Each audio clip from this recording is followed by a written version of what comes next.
अथ विंशः सर्गः।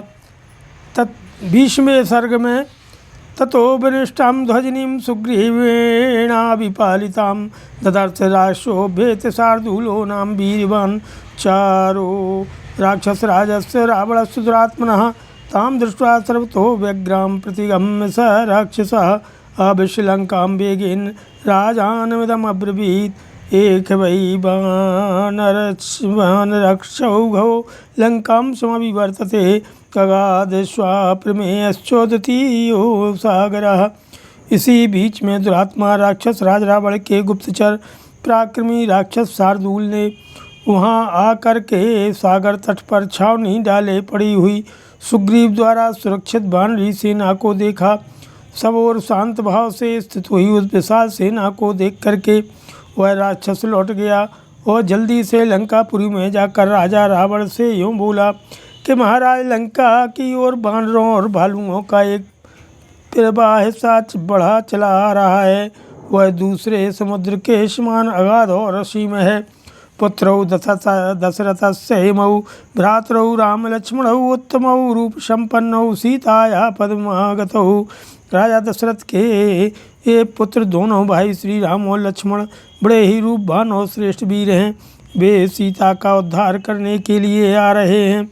ये तो सागर महासाध्य सन्निविष्टौ महाद्युते बलम चाकाश महावृत्त सर्वतो दशयोजनम तत्वभूतम महाराजो क्षिप्रम भेदितुमर्हसि तव दूता महाराजो क्षिप्रमर्हन्ति भेदितुम उपप्रदानम शांत्वं वा भेदो वात्र प्रयोज्यताम। महातेजस्वी महाराज, ये दोनों रघुवंशी बंधु भी इस समय समुद्र तट पर ही आकर ठहरे हुए हैं। वानरों की वह सेना सब ओर से 10 योजन तक के खाली स्थान को घेर कर वहाँ ठहरी हुई है। यह बिल्कुल ठीक बात है। आप शीघ्र ही इस विषय में विशेष जानकारी प्राप्त करें। हे राक्षस सम्राट, आपके दूत शीघ्र सारी बातों का पता लगा लेने के योग्य हैं, अतः उन्हें भेजें। इसके बाद जैसा उचित समझें वैसा करें। चाहे उन्हें सीता को लौटा दें, चाहे सुग्रीव से मीठी मीठी बातें करके उन्हें अपने पक्ष में मिला लें, अथवा सुग्रीव और श्री राम में फूट डलवा दें। कि शार्दूलस्य वचः श्रुत्वा रावणो राजसेसुरः उवाच सहसा विग्रह संप्रदार्यार्थमात्मनः शुकं साधु तदा रक्षो वाक्यमर्थविदाम्बरम्। शार्दूल की बात सुनकर के राक्षस राज रावण अचानक व्यग्र हो उठा और अपने कर्तव्य का निश्चय करके अर्थवेत्ताओं में श्रेष्ठ शुक नामक राक्षस से यह उत्तम वचन बोला। कुसुग्रीवं ब्रूहि गत्वा सुराजानं वचनान् ममो यथा संदेशं क्लीवं दक्षलक्ष्ण्या परया गिरा। अरे दूत, तुम मेरे कहने से शीघ्र ही वानर राज सुग्रीव के पास जाओ और मधुर एवं उत्तम वाणी द्वारा निर्भीकता पूर्वक उनसे मेरा यह संदेश करो कि तुम वै महाराज कुल प्रसूतो महाबलश्च राजः सुतश्चो न कश्चनार्थस्थो नास्ति नार्थो तथापि मे भ्रातृशमो हरीशा। अरे वानर राज, आप वानरों के महाराज के कुल में उत्पन्न हुए हैं, आदरणीय ऋक्षराजा के पुत्र हैं और स्वयं भी बड़े बलवान हैं। मैं आपको अपने भाई के समान समझता हूँ। यदि मुझसे आपका कोई लाभ नहीं हुआ है तो मेरे द्वारा आपकी कोई हानि भी नहीं हुई है। अहम यद्यहरम भार्यां राजपुत्रस्य धीमतः किम तत्र तव सुग्रीवो किष्किन्धां प्रतिगम्यताम्। सुग्रीव, यदि मैं बुद्धिमान राजपुत्र राम की स्त्री को हर लाया हूँ तो इसमें आपकी क्या हानि है। अतः आप किष्किंधा को लौट जाइए। नहीं यम हरिभिर्लंका प्राप्तुं शक्या कथंचनो देवैरपि गंधर्वैः किं पुनर्नरवानरैः सा तदा राक्षसेन्द्रेण संदिष्टो रजनीचरः शुको विहंगमो भूत तूर्णमाप्लुत्य चांबरम। हमारी इस लंका में वानर लोग किसी तरह भी नहीं पहुंच सकते। यहाँ देवताओं और गंधर्वों का भी प्रवेश होना संभव है, फिर मनुष्यों वानरों की तो बात ही क्या है। राक्षस राज रावण के इस प्रकार संदेश देने पर उस समय निशाचर सुख तोता नामक पक्षी का रूप धारण करके तुरंत आकाश में उड़ चला। स्वगत्वा दूरमध्वानमुपरि उपरि सागरं संस्थितोऽयंबरे वाक्यं सुग्रीवमिदमब्रवीत् सर्वमुक्तं यथादिष्टं रावणेन दुरात्मना। समुद्र के ऊपर ही ऊपर बहुत दूर का रास्ता तय करके वह सुग्रीव के पास जा पहुंचा और आकाश में ही ठहरकर उसने दुरात्मा रावण की आज्ञा के अनुसार वे सारी बातें सुग्रीव से कहीं। तत प्रापयन्तं वचनं तूर्णमाप्लुप्तवानरा प्रापद्यन्तदा क्षिप्रं लोप्तुं हन्तुं च मुष्टिभिः। जिस समय यह संदेश सुना रहा था उसी समय वानर उछलकर तुरंत उसके पास जा पहुँचे। वे चाहते थे कि हम शीघ्र ही उसकी पांखें नोच लें और इसे घूंसों से ही मार डालें। सवै प्लवंगैः प्रसवं निगृहीतो निशाचरः गगनाद भूतले चासु प्रतिग्रह्यावतारितः। इस निश्चय के साथ सारे वानरों ने उस निशाचर को बलपूर्वक पकड़ लिया और उसे कैद करके तुरंत आकाश से भूतल पर उतारा। वानरैः पीड्यमानस्तु सुको वचनमब्रवीत् न दूतान् गृह्णन्ति काकुत्स्थभार्यन्तां साधु वानरा। यस्तु हित्वा मतं भर्तुः सुमतं संप्रधारयेत् अनुक्तवादी दूतः सन् सदूतो वधमर्हति। इस प्रकार वानरों के पीड़ा देने पर शुक पुकार उठा, हे रघुनंदन, राजा लोग दूतों का वध नहीं करते हैं, अतः आप इन वानरों को भली भांति रोकिए। जो स्वामी के अभिप्राय को छोड़कर अपना मत प्रकट करने लगता है वह दूत बिना कही हुई बात कहने का अपराधी है, अतः वही वध के योग्य होता है। सुखस्य वचनं रामः श्रुत्वा तु परिदेवितम् उवाच मावदिष्ठेति घृतः शाखा मृगर्षभान्। सुख के वचन और विलाप को सुन करके भगवान श्री राम ने उसे पीटने वाले प्रमुख वानरों को पुकार कर कहा, इसे मत मारो। सचा पत्र लघुर्भूत्वा हरिभिर्दर्शिते अभये अंतरिक्षे सुतो भूत्वा पुनर्वचनमब्रवीत्। सुग्रीव सत्त्वसम्पन्नो महाबल पराक्रमो किं मया खलु वक्तव्यो रावणो लोक रावणः। उस समय तक सुख के पंखों का भार कुछ हल्का हो गया था, क्योंकि वानरों ने उन्हें नोच डाला था।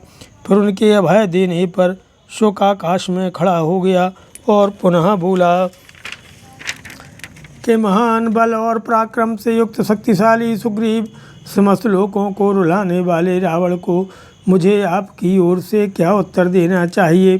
सयो मुक्ता प्लवगादीपस्तदा प्लवंगमानां ऋषभो महाबलः उवाच वाक्यं रजनीचरस्सो चारं सुखं शुद्धमदीन सत्वः।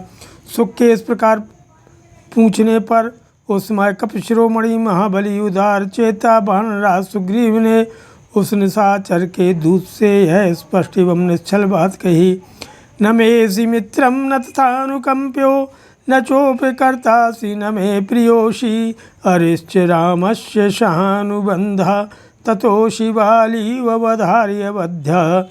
दूत, तुम रावण के इस प्रकार कहना, वध के योग्य दशानन, तुम न तो मेरे मित्र हो, न दया के पात्र हो, न मेरे उपकारी हो और न मेरे प्रिय भक्तियों में से ही कोई हो। भगवान श्री राम के शत्रु हो, इस कारण अपने सगे संबंधियों से तुम भाली की भांति ही मेरे लिए बद्ध हो। निहन्मयहं त्वां ससुतं सबन्धुं सज्ञातिवर्गं रजनीचरेशो लंकां च सर्वां महता बलेनो सर्वै करिष्यामि समेत्य भस्मो। निशाचर राज में पुत्र, बंधु और कुटुंबी जनों सहित तुम्हारा संहार करूँगा और बड़ी भारी सेना के साथ आकर के समस्त लंकापुरी को भस्म कर डालूँगा। न मोक्षसे रावणसा राघवश्यो सुरैः सहेन्द्रैरपि मूढगुप्तः अन्तर्हितः सूर्यपथं गतोऽपि तथैव पातालमनुप्रविष्टः ग्रीष्यपादाम्बुजसंज्ञतो वा हतोषि रामेण सहानुजस्त्वं तस्य ते त्रिषु लोकेषु न पिशाचं न राक्षसं त्रातारं नानुपश्यामि न गंधर्वं न चासुरम्। मूर्ख रावण, यदि इंद्र आदि समस्त देवता तुम्हारी रक्षा करें तो भी श्री रघुनाथ जी के हाथ से अब तुम जीवित नहीं छूट सकोगे। तुम अंतर्ध्यान हो जाओ, आकाश में चले जाओ, पाताल में घुस जाओ, अथवा महादेव जी के चरणार बिंदों का आश्रय लो, फिर भी अपने भाइयों सहित तुम अवश्य श्री रामचंद्र जी के हाथों से मारे जाओगे। तीनों लोकों में मुझे कोई भी पिशाच, राक्षस, गंधर्व या आसुर ऐसा नहीं दिखाई देता जो तुम्हारी रक्षा कर सके। अवधिस्त्वं जरावृद्धं गृध्राजं जटायुषं किं नुते राम सानिध्ये सकाशे लक्ष्मणस्य च हृता सीता विशालाक्षी याम त्वं गृह्येन बुद्धिषे। चिरकाल के बूढ़े गृध्राज जटायु को तुमने क्यों मारा?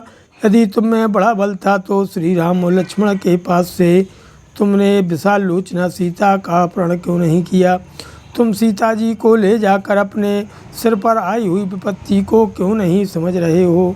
महाबलम महात्मानं दुराधर्षं सुरैरपि न बुध्यसे रघुश्रेष्ठं यस्ते प्राणान् हरिष्यति। रकुल तिलक श्री राम महाबली, महात्मा और देवताओं के लिए भी दुर्जय है, किंतु तुम उन्हें अभी तक समझ नहीं सके।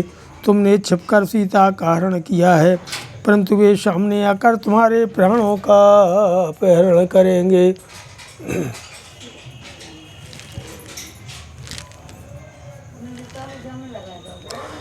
ततो ब्रवीति बालिशुतो व्यंग्यदो हरिसत्यमहानायं दूतो महाराज चारकः प्रतिभाति मे तुलितं हि बलं सर्वमानेन तौ तिष्ठिता गृहताम् आगमल्लंकाम् एतद्धीमं रोचते।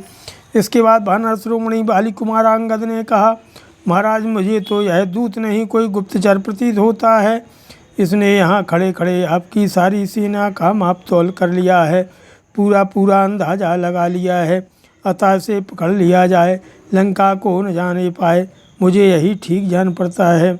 ततो राज्ञा समादिष्टा समुत्पत्ति बलिमुखा जगृहुश्च बबन्धुश्च बिलपन्तमनाथवतो सुखस्तु वानरैश्चण्डैः तत्र तैः सम्प्रति प्रपीडितः व्याचुकोष्क्रोशः महात्मानं रामं दशरथात्मजं लोप्येते मे बलात् पक्षौ विद्येते मे तथाक्षणी यां च रात्रिं मरिष्यामि जाये रात्रिं च याम्यहम् एतस्मिन्नन्तरे काले यन्मया ह्यः शुभं कृतं सर्वं तदोपपद्येता जयां चेद यदि जीवितम्।